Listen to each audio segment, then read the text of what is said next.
शिर्क अल्लाह के साथ में किसी को जोड़ना है। अल्लाह के साथ में हम किसको जोड़ते हैं? हम अल्लाह के साथ में 24 घंटे शैतान को जोड़ते हैं। शैतान को क्यों जोड़ते हैं? क्योंकि किताब क्या चीज हमको पता नहीं, किताब को हम समझते नहीं है, बाहर के लोगों को कॉपी करते हैं, हम बाहर के लोगों की नकल करते हैं। तो खुद की कुव्वत, खुद पे भरोसा रखना, अपने अल्लाह पे भरोसा रखना कि अल्लाह हमारे साथ है, तो हमको सब्र करना है, अल्लाह की रहनुमाई हमारे साथ है, अल्लाह की ताकत, अल्लाह की कुव्वत हमारे साथ में है। हमारी अल किताब को समझना, गौर फिक्र करना और सब्र से काम लेना, ये कामयाबी का रास्ता है। अगर इसको हम सब्र को काम नहीं लेंगे, जल्दबाजी से करेंगे, तो वो शैतान का रास्ता है।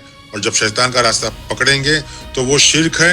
शिर्क मतलब हमारी जो सुकून है, शांति, इस्लाम है, वो चले जाएगा। हमारा मालिक अल्लाह नहीं रहेगा, हमारा मालिक, हमारा खालिक शैतान रहेगा, हमारा वली शैतान रहेगा।